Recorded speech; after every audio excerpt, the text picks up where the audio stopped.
Hola amigos, les saluda el profesor Ibito y estamos ya en la semana 9. Sí, pasó el ciclo volando, espero que sigan estudiando. Te invito a estar en esta clase de sistema digestivo a través de la mejor plataforma virtual del Perú, Elite Class. El sistema digestivo se encarga de realizar todo el proceso de metabolismo de los alimentos. ¿Para qué? Para degradarlos hasta formar sustancias asimilables que van a ser absorbidos a través del intestino delgado y luego esto va a ser llevado a toda la sangre para darle nutrición a la célula de nuestro cuerpo.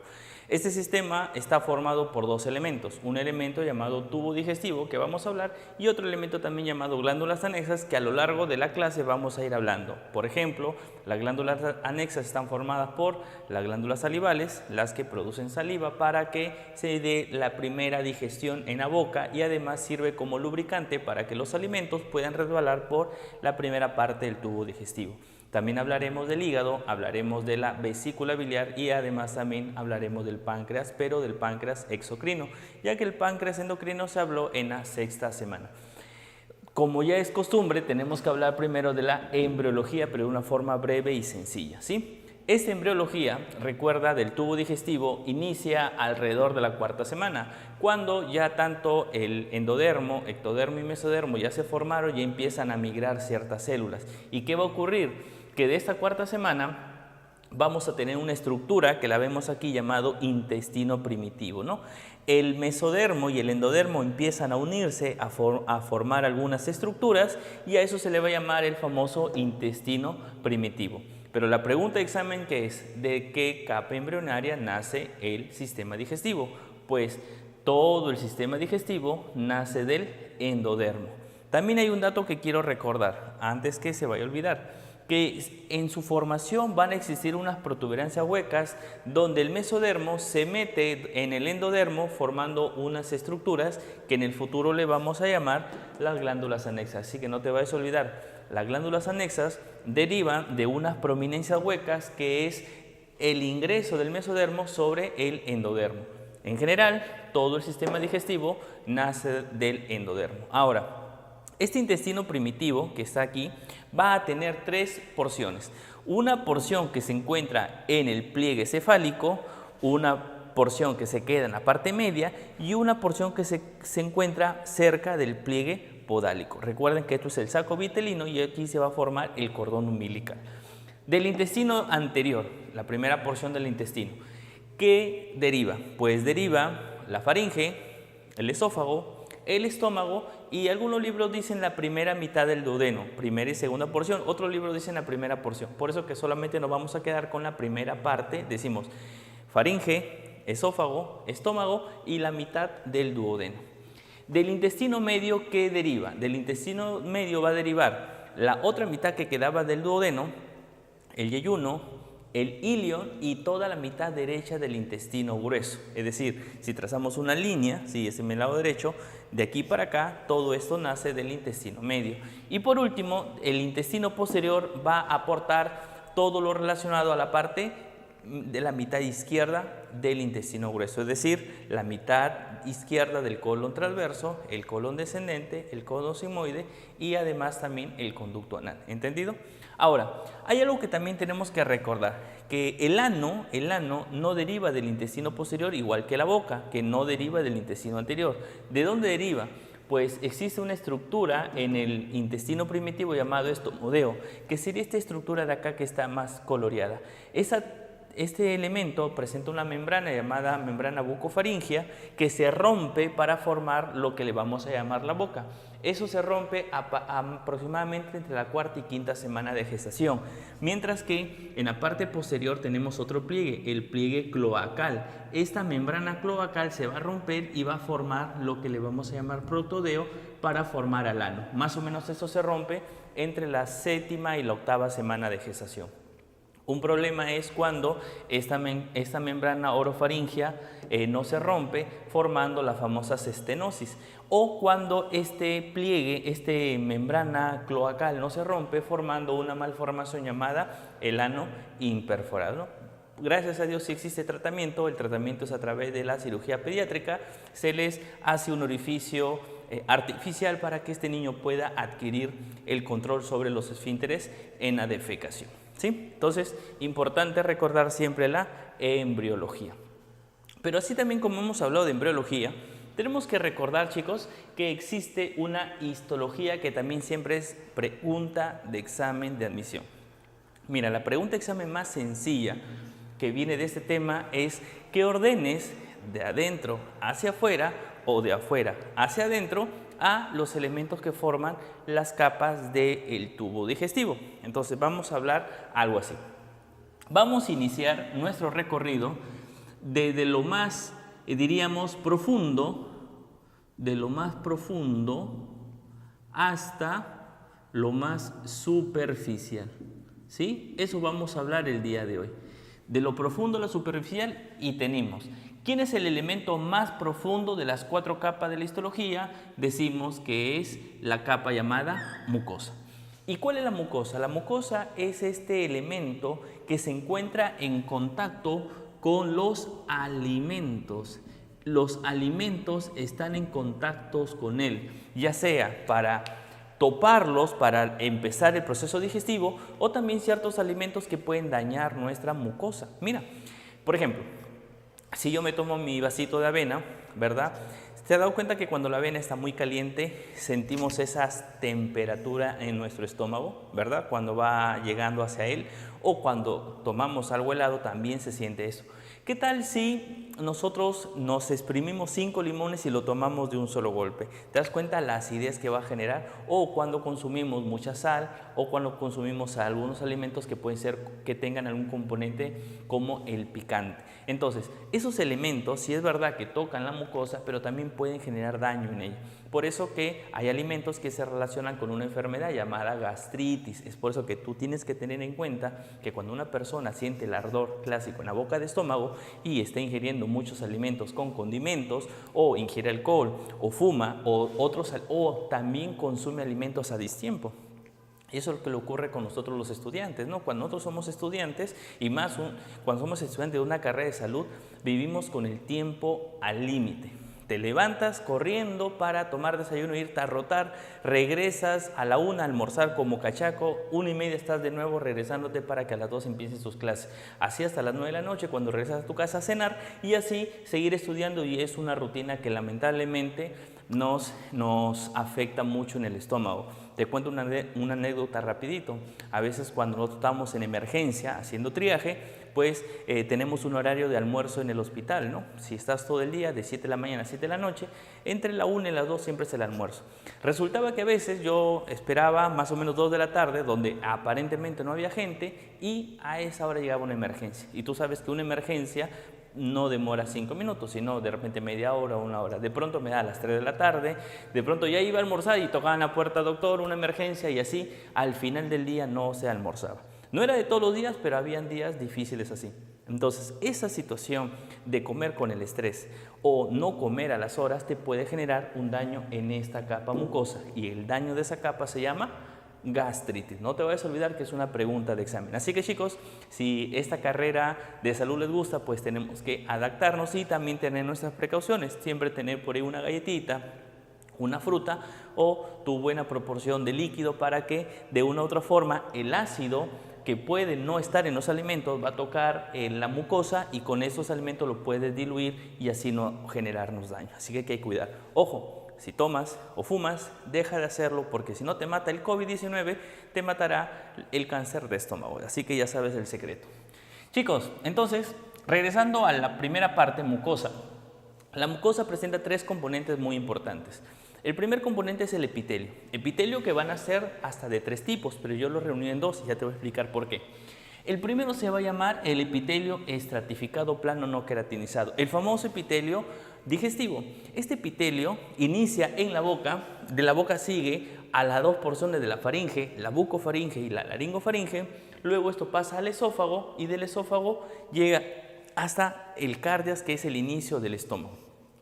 Además, en la parte más inferior del tubo digestivo, en el conducto anal, también tenemos este epitelio llamado estratificado plano no queratinizado. Son zonas que necesitan humedecerse o zonas que necesitan humectarse. Por eso que nosotros constantemente estamos humectando nuestra boca gracias a la saliva. Y si no tenemos saliva, pues un poco de líquido y eso es suficiente. Profesor, ¿cuál es el otro epitelio? El epitelio simple cilíndrico no modificado. Ese epitelio cilíndrico no modificado va a tener la característica de digerir y de absorber. ¿Y dónde lo tenemos? Lo tenemos básicamente en el estómago y además en el colon o intestino grueso. Ahora tú dirás, profesor, ¿y por qué también está el intestino delgado? El intestino delgado es un epitelio simple cilíndrico, pero él va a presentar solo él, por eso le hemos puesto de rojito, solo él presenta las famosas microvellosidades. Las microvellosidades. Esas microvellosidades le van a dar la característica al intestino delgado para absorber los alimentos cuando ya están digeridos. Así que el primer componente en la mucosa es el epitelio y aquí tienes el resumen. También encontramos tejido conectivo como la lámina propia o corion, donde vamos a encontrar tejido linfoide asociado a mucosa y eso significa MALT. Y además vamos a tener un músculo liso que está dentro de la mucosa para permitir su movimiento y así facilitar la digestión.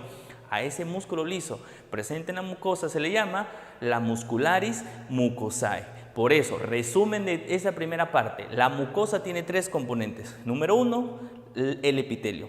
Número 2, la lámina propia. Y número 3, el muscularis mucosae. ¿Entendido? Ahora, si seguimos avanzando en ese orden de profundidad hacia la superficie, tengo mi segunda capa.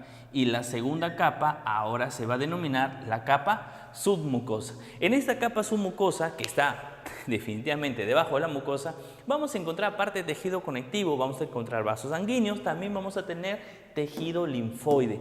Ese tejido linfoide nos va a asegurar inmunidad en nuestro sistema digestivo. Sí, es así como el sistema inmunitario se ingresa al tubo digestivo para darle protección ante el ataque de alguna bacteria. Recuerda que nosotros, según la evolución, ¿verdad? Según la evolución, hemos tenido una evolución alimenticia bien marcada. Inicialmente nos alimentábamos de carroña.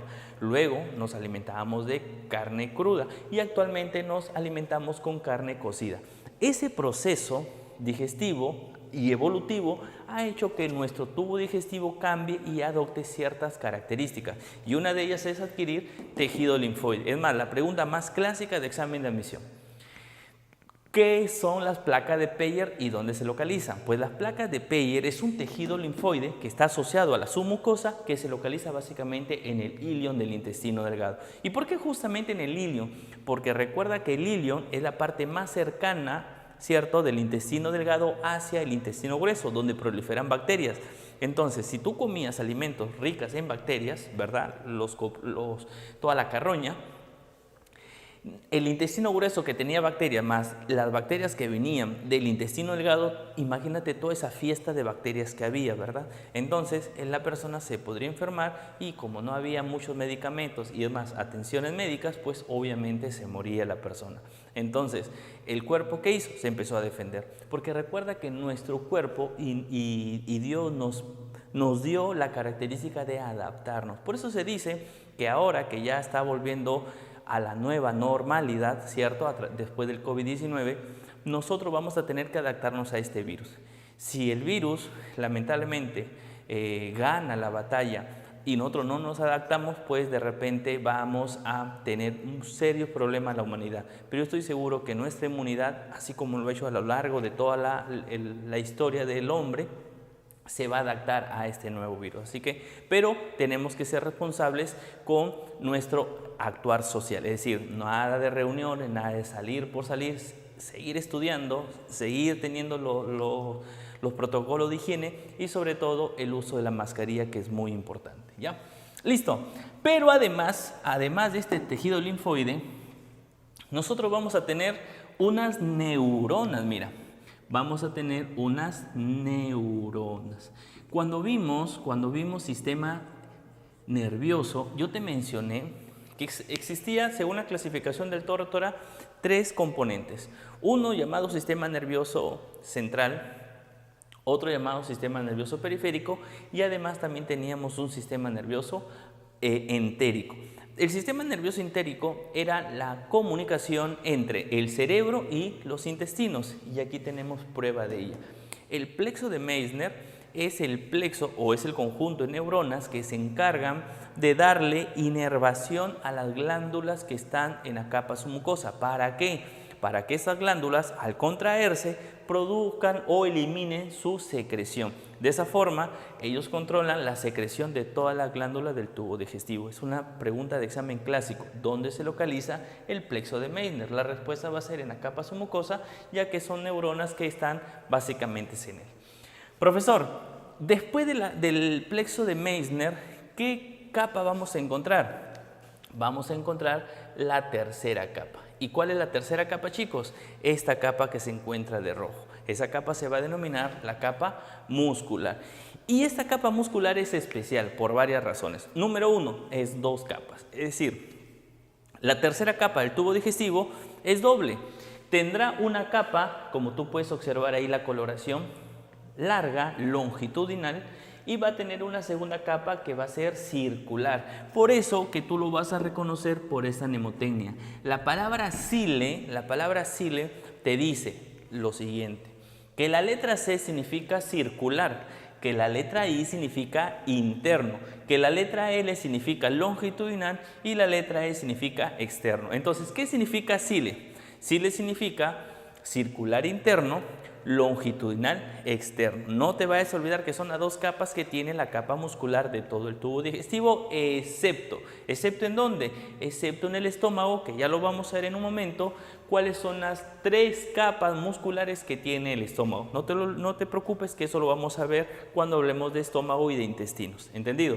Pero para que más o menos vaya quedando claro esto, este punto que estoy señalando acá se denomina capa longitudinal externa. Y esta capa que está aquí, esta de acá, miren, esta de aquí se llama capa circular interna. Listo. Y ahí tenemos la capa longitudinal externa y la capa circular interna. Famoso cile, ¿no? Cile. Espero que tú lo estés entendiendo.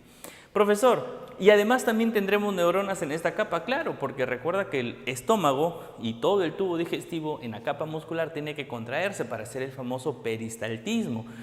Profesor, ¿qué es el peristaltismo? El peristaltismo será el movimiento o la contracción de la musculatura lisa que es controlado por un nervio llamado el nervio vago, quien le va a dar sensibilidad a través del plexo de Auerbach. Entonces, el plexo de Auerbach va a ser el conjunto de neuronas que van a estar asociados a un nervio, al décimo par craneal. Y si tú te acuerdas, el sistema nervioso, el décimo par craneal, recibía el nombre de tu amigo. ¿Quién? El vago. El vago de tu amigo, el décimo par craneal. Entonces, ¿cuál es la función del plexo de Auerbach? Controlar la contracción de la musculatura lisa de todo el tubo digestivo para realizar el peristaltismo, ¿cierto?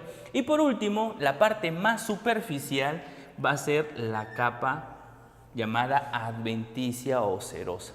Profesor, toda esta capa de negrito que usted ve aquí, que yo he exagerado porque en realidad es una membrana, es una serosa que cubre al tubo digestivo, esta adventicia o serosa se va a encargar de revestir la parte más externa, ¿sí?, o superficial del tubo digestivo. Si está por encima del diafragma, será adventicia. Si está por debajo del diafragma, será serosa. ¿Entendido? Y esta serosa de aquí se va a relacionar con una membrana. La membrana que se relaciona con la serosa se denomina el famoso peritoneo, que también vamos a hablar de él, de este famoso peritoneo. Entonces, no te vayas a olvidar, el peritoneo se relaciona con la serosa porque está debajo del diafragma y la adventicia sí se encuentra por encima del diafragma. Entonces, aquí tenemos las cuatro capas del tubo digestivo y aquí tenemos la embriología del mismo. Así que vamos rapidito para hablar ya de boca, faringe y esófago.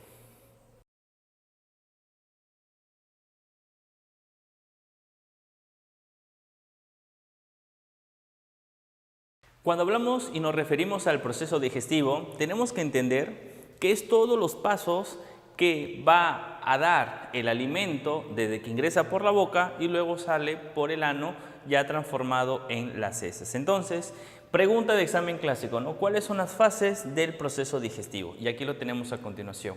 Todo inicia cuando la persona decide ingerir el alimento. Cuando la persona decide ingerir el alimento a través de la boca, ¿verdad? En la boca va a generarse el primer proceso para este alimento.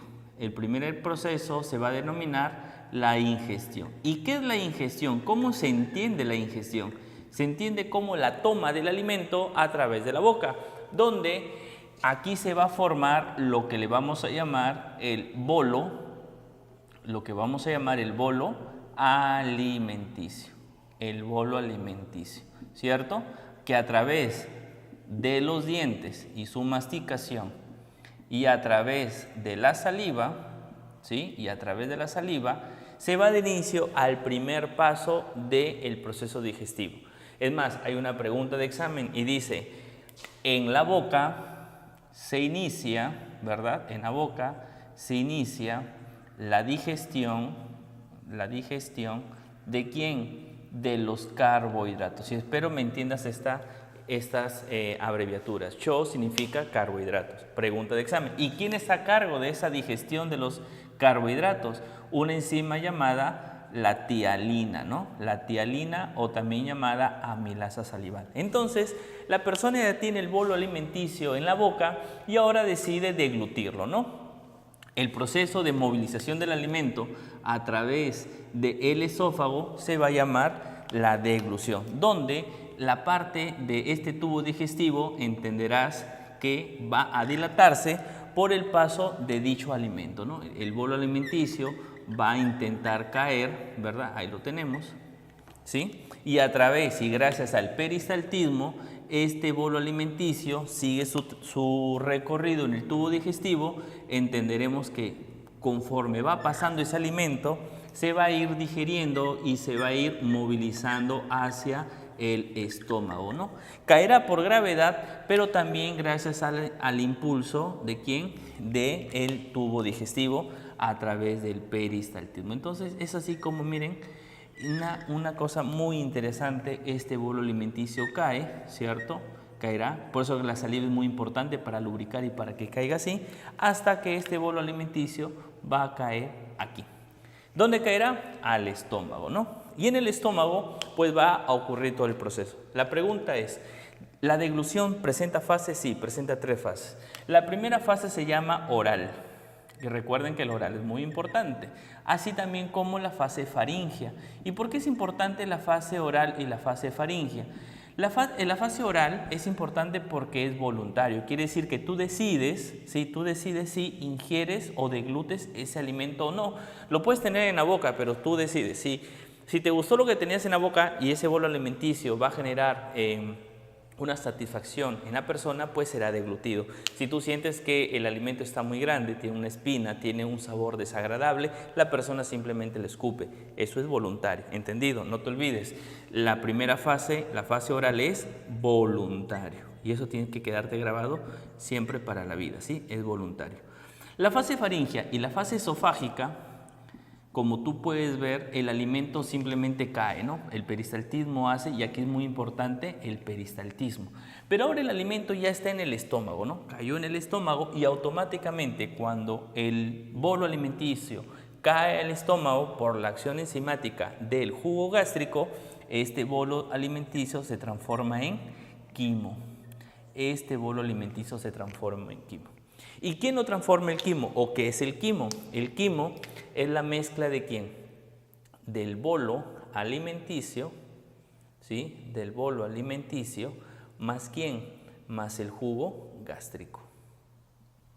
No te vayas a olvidar de eso. El jugo gástrico y el bolo alimenticio formarán el quimo.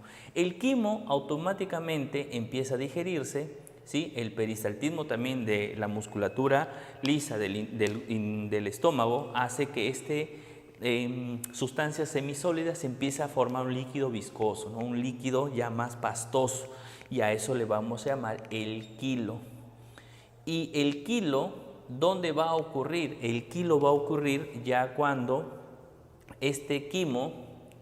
cuando el quimo pase ¿a dónde? Pase al intestino. Miren, entonces el intestino lo que hace es transformar el quimo en kilo, mientras que en el estómago el quimo se forma. Eso a mí siempre me gusta marcarlo. ¿Por qué? Porque ya vino más de una vez esa pregunta de examen. Bolo alimenticio, boca.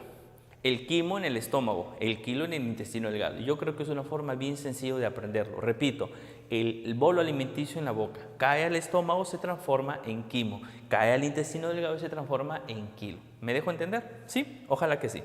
Una vez que ya el kilo llega hacia el intestino delgado, ahora vienen las famosas microvellosidades. Las microvellosidades del intestino delgado va a hacer que todos los alimentos asimilables, por eso también le llaman la asimilación, todos los alimentos asimilables, que obviamente de dónde vienen los alimentos asimilables, ya del kilo, pasen hacia dónde, pasen hacia la sangre, jóvenes, pasen hacia la sangre. Y una vez que ya están en la sangre a través del sistema de circulación mayor lo va a distribuir a todas las células de los tejidos de nuestro cuerpo humano. Profesor, ¿pero qué va a ocurrir con los elementos del kilo que no se absorban? Pues ellos van a seguir el último proceso de la digestión y a eso se va a llamar defecación, donde ahora vamos a eliminar las heces o material fecal o simplemente bolo fecal. ¿Entendido? Entonces es así como el bolo alimenticio, que ya había caído al estómago, él sigue su recorrido, como ustedes pueden observar aquí en el duodeno. Del duodeno sigue el yeyuno, del yeyuno sigue el ilion, él sigue por acá y va a seguir su recorrido a través del colon ascendente, colon transverso, colon descendente, el colon sigmoides y llegará hacia la ampolla rectal y saldrá de esa forma. A todo eso se llama proceso digestivo y espero que haya quedado claro.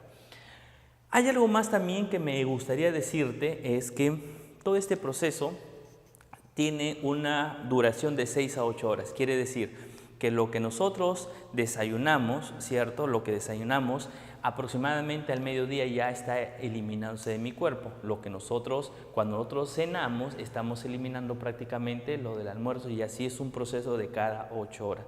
Lo que sí hay que tener cuidado de tomar nuestros alimentos, importantes proteínas en la mañana y evitar muchas proteínas en la noche. Los alimentos como la fruta no debería de consumirse después de las proteínas. ¿Por qué? Porque van a fermentar a esa fruta. La mejor forma de comer fruta siempre es en la mañana. No consumamos fruta después de los alimentos. ¿Por qué? Repito, si imagínate te comiste un seco de res con tu menestrita y ahí nomás terminando dice, ve, voy a comerme mi mandarina o un plátano de seda para terminar la digestión. Craso error. Lo que vamos a hacer es que ese plátano se mantenga por más de 6 horas en el estómago generando acidez. ¿Qué debo de hacer? De repente comerlo 1 hora antes. ¿Para qué? Para que esa hora esté solito digiriéndose en el estómago y así vamos a tener una mejor nutrición. Así que es un consejo muy importante para nuestra digestión. Listo. Y ahora sí, tenemos que entrar ya a lo concerniente al tubo digestivo. Recuerda que el tubo digestivo tiene un tamaño aproximadamente de 8 o 9 metros en el vivo y de 10 a 12 metros en el cadáver. Ahora tú dirás, profesor, ¿qué pasó? ¿Cuando morimos se nos crece el tubo digestivo? No. Lo que ocurre es que recuerda que si tenemos músculo liso, todos los músculos tienen un tono muscular, es decir, están en estado de semicontracción. A la persona morir, ¿qué pasa con ese estado de semicontracción? Se pierde y por eso que aparentemente aumenta de tamaño. Y ese es el tamaño real del tubo digestivo en el cadáver, de 10 a 12 metros según los libros. Ahora, ¿dóde inicia todo? Todo inicia en la boca. ¿Dónde termina todo? Termina aquí en el ano. Vamos a empezar por la boca y obviamente terminaremos por el ano. ¿Entendido? Entonces, vamos a ver. De la boca, ¿qué tengo que recordar? Pues de la boca yo tengo que recordar algo que siempre viene en un examen de admisión. ¿Cuáles son? La relación que tiene la boca, es decir, las paredes. Y cuando yo hablo de paredes, yo digo lo siguiente. Existe una pared superior, existe una pared inferior, existe una pared anterior, existe una pared posterior y existen 2 paredes laterales. ¿Sí? Pared superior, pared inferior, pared anterior, pared posterior y las paredes laterales. Cuando hablamos de la pared superior, nos vamos a relacionar con el paladar óseo. El paladar óseo. ¿Y quién forma el paladar óseo? Pues el paladar óseo lo va a formar dos huesos que van a estar localizados aquí. ¿Cuáles son esos dos huesos? El hueso que está adelante se llama maxilar superior y el hueso que se encuentra por detrás se llama el palatino, ¿no? Entonces el hueso maxilar y el palatino forman el paladar óseo que está arriba de la boca. En la parte inferior vamos a encontrar un músculo, el músculo miloioideo, que también se relaciona con la lengua, porque la lengua, recuerden que va a estar aquí, ¿verdad? Aquí va a estar su frenillo y aquí va a estar la lengua, ¿no? Que justamente ayuda para que el bolo alimenticio se vaya para atrás. En la parte anterior de la boca, nosotros vamos a relacionarlo con los dientes, ¿verdad? Los dientes, y también algunos libros mencionan a los labios, ¿no? La musculatura circular de los labios, ¿no? Y en la parte posterior vamos a tener al famoso istmo de las fauces, ¿no? Junto con la úvula, que sería una estructura que está prácticamente colgando en la parte posterior de nuestra boca, ¿no? Y hacia la parte lateral vamos a tener las carrillas dentarias o mejilla también llamada, donde vamos a tener los músculos buccinadores y además también la bola adiposa de Bichat. Entonces decimos acá, aquí vamos a tener el músculo buccinador, vamos a tener la glándula parótida, ¿sí? La parótida, y además vamos a tener tejido adiposo, la bola adiposa de Bichat. Profesor, aparte de paredes, ¿qué más vamos a tener? Aparte de paredes, nosotros vamos a tener aquí las glándulas salivales. Esas glándulas salivales, jóvenes, van a ser de dos tipos. Hay glándulas salivales mayores y hay glándulas salivales menores. Pero ¿cuál es el resultado de esas glándulas salivales? La producción de saliva. Y recuerda que la saliva, dentro de ser el lubricante por excelencia, sobre todo para que el alimento caiga bien en la primera parte del tubo digestivo, la saliva también tiene componentes como la lisozima, ¿no? Mira, interesante lisozima, ¿no? De la saliva. La saliva, aparte de agua, presenta cloruro de sodio, ¿sí? Y además presenta la famosa lisozima, ¿no? Esta lisozima que va a ser un antimicrobiano importante, porque recuerda que muchos alimentos pueden o no estar desinfectados por diferentes situaciones, ¿verdad? Entonces, el primer indicio, la primera barrera que evita que cualquier bacteria ingrese hacia nuestro estómago sería la lisozima de la saliva. Por eso es importante nosotros recordar la presencia de esta lisozima dentro de este líquido importante como la saliva, que tiene un pH alcalino, ¿verdad? Algunos libros dicen 7,8, 7,9, ¿no? Es un líquido alcalino que también nos va a servir de protección, la saliva. Entonces, ¿cuáles son las glándulas salivales principalmente o las mayores? Entonces decimos, la primera glándula, la más importante, es la glándula parótida, ¿no? La parótida. Otra glándula importante sería la glándula submaxilar. Y otra glándula importante sería la glándula sublingual. A ver, veamos características más importantes de cada una de ellas. Que la glándula parótida produce el 20% de la saliva. Que la glándula submaxilar es la que más produce saliva, 70% de la saliva. Y que la glándula sublingual presenta un porcentaje menor de 10% de la saliva. Al final, las glándulas principales generan un 25%, dejando un 5% para las glándulas menores. Pero ahí tenemos una distribución de cómo es la producción de saliva. A ver, ¿qué más tenemos que recordar? Que la glándula parótida va a presentar, ¿sí? Va a presentar la producción de una saliva, es una saliva mucosa. ¿Sí? La glándula submaxilar va a presentar una producción de saliva cero mucosa, mientras que la glándula sublingual va a presentar una producción de saliva mucoserosa. Es más, hasta la parótida, más que mucosa, para poner el término adecuado, es una producción de saliva como agua. Entonces, el agua no es tan mucoso, por eso que mejor vamos a poner que es una saliva serosa, ¿entendido? Serosa. Serosa, no he dicho celosa, serosa, o sea, como líquido, ¿ya? Ahora, cada una de esas glándulas presentan un conducto. Aquí vamos a tener el conducto de Stenone, mira, el conducto de Stenone. Este conducto de Stenone drena aproximadamente a nivel del segundo molar superior. Pregunta también de examen. El conducto de Stenone drena saliva de la glándula parótida a través de el segundo molar superior en la parte de arriba. Mientras que la glándula submaxilar presenta el conducto de Wharton, el famoso conducto de Wharton. Y luego tenemos, la sublingual tendrá el conducto de Rivinus, que son preguntas clásicas de examen de admisión, ¿no? Y ahí tenemos las glándulas salivales. Y por último, nosotros vamos a tener aquí lo siguiente. Tendremos a los dientes. Los dientes. Cuando hablamos de dientes, hablamos de los elementos más duros de nuestro cuerpo humano.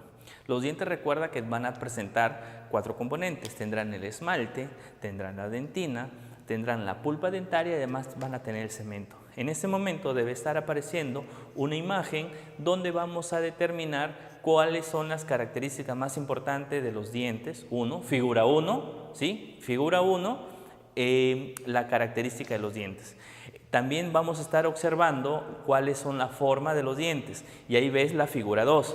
Figura 2, donde vamos a ver los tipos de dientes, ¿no? Ahí veremos los dientes incisivos, los caninos, los molares y premolares.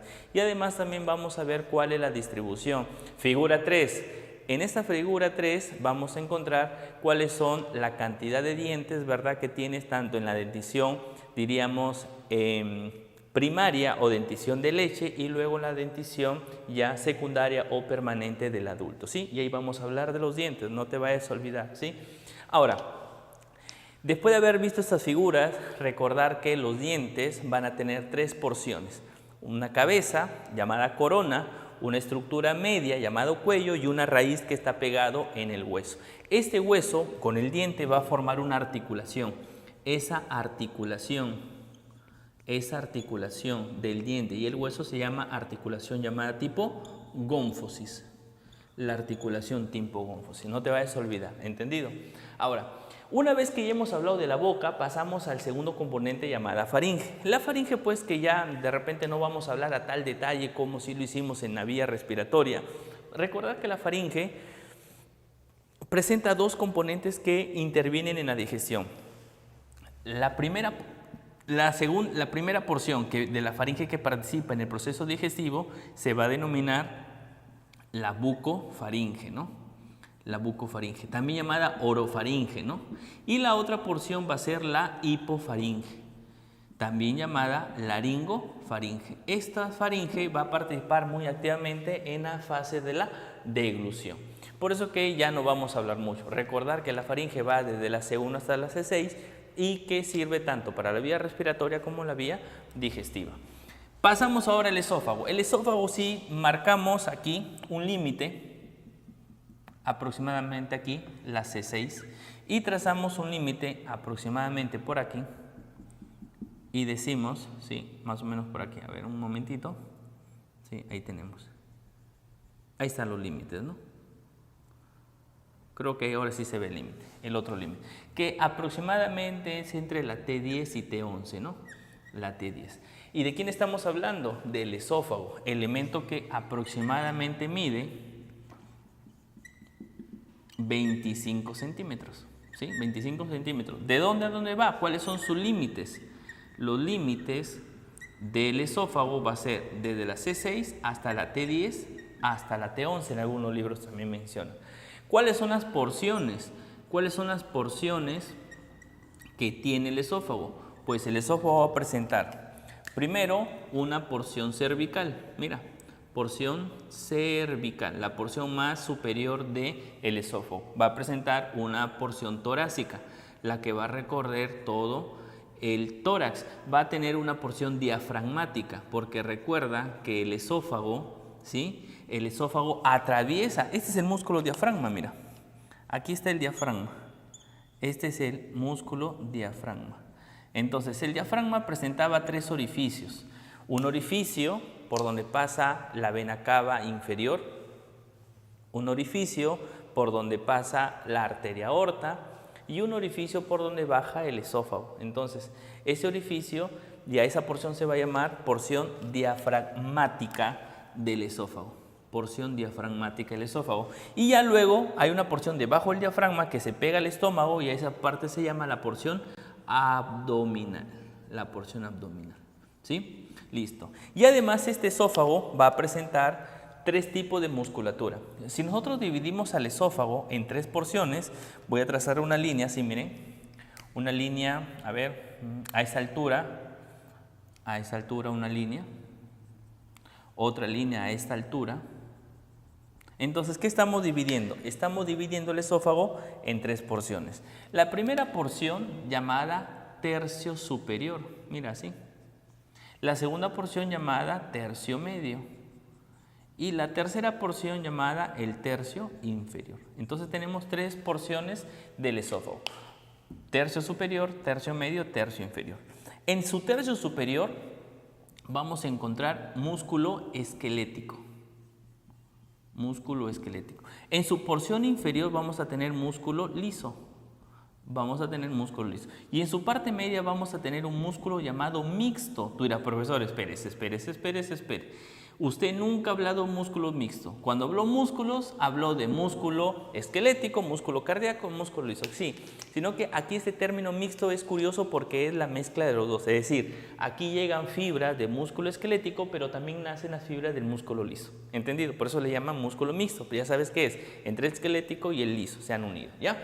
Y eso sería todo en cuanto a esófago. La función del esófago definitivamente es ser la parte final o la fase final de la deglución, que a través del peristaltismo de todos estos músculos va a hacer que el alimento vaya cayendo hacia el estómago. También recuerda que el estómago y el esófago van a formar una zona externa llamado ángulo de His y por dentro van a tener un epitelio donde el esófago, que tiene epitelio estratificado plano no queratinizado, va a cambiarse por un epitelio ya simple cilíndrico que tiene el estómago. A esa zona se va a llamar la zona de transición, zona muy importante para la presencia con factores asociados del cáncer de estómago. Ya vamos a hablar un poquito más adelante de eso en la siguiente imagen donde hablemos de estómago e intestino. Así que vamos hacia la siguiente pizarra.